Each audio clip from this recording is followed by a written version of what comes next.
गंगा एक सुंदर युवती का रूप धारण किए नदी के तट पर खड़ी थी। उसके सौंदर्य और नव यौवन ने राजा शांतनु को मोह लिया था। गंगा बोली, राजन, आपकी पत्नी होना मुझे स्वीकार है, पर इससे पहले आपको मेरी शर्त माननी होगी। क्या आप मानोगे? राजा ने कहा, अवश्य। राजा शांतनु ने गंगा की सारी शर्त मान ली और वचन दिया कि वह उनका पूर्ण रूप से पालन करेगा। समय पाकर गंगा से शांतनु के कई तेजस्वी पुत्र हुए, परंतु गंगा ने उनको जीने नहीं दिया।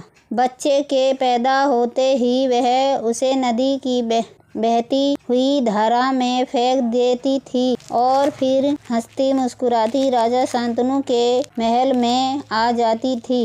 अज्ञात सुंदरी के इस व्यवहार से राजा शांतनु चकित रह जाते। उनके आचार्य और क्षोभ का पारावार न रहता। शांतनु वचन दे चुके थे, इस कारण मन मसोस कर रह जाते। 7 बच्चों को गंगा ने इसी भांति नदी की धारा में बहा दिया था। 8वें बच्चा पैदा हुआ। गंगा उसे भी लेकर नदी की तरफ जाने लगी तो शांतनु से ना रहा गया। बोले, माँ होकर अपने नादान बच्चों को अकारण ही क्यों मार दिया करती हो? यह घृणित व्यवहार तुम्हें शोभा नहीं देता।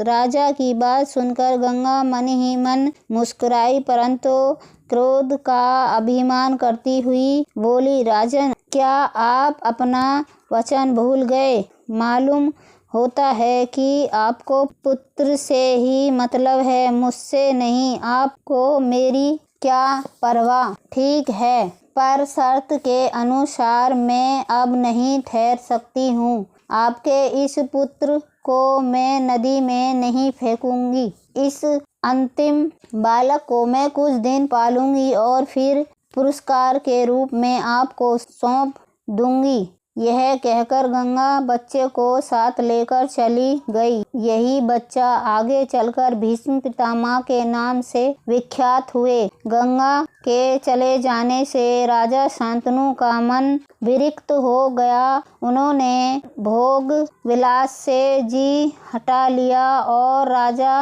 राजकाज में मन लगाने लगे। एक दिन राजा शिकार खेलते खेलते गंगा के तट पर चले गए तो देखा कि किनारे पर खड़ा एक सुंदर और गठीला युवा गंगा की बहती हुई धारा पर बाण चला रहा था। बाणों की बौछार से गंगा की प्रचंड धारा एकदम रुकी हुई थी। यह दृश्य देखकर शांतनु दंग रह गए। इतने में ही राजा के सामने स्वयं गंगा आकर उपस्थित हो गई। गंगा ने युवा को अपने पास बुलाया और राजा से बोली, राजन, पहचाना मुझे और इस युवा को? यही आपका और मेरा 8वां पुत्र देवव्रत है। महर्षि वशिष्ठ ने इसे दीक्षा दी है। शास्त्र ज्ञान में शुकाचार्य और रणकोष में परशुराम ही इसका मुकाबला कर सकेंगे। यह जितना कुशल योद्धा उतना ही चतुर राजनीतिज्ञ भी है। आपका पुत्र मैं आपको सौंप रही हूँ,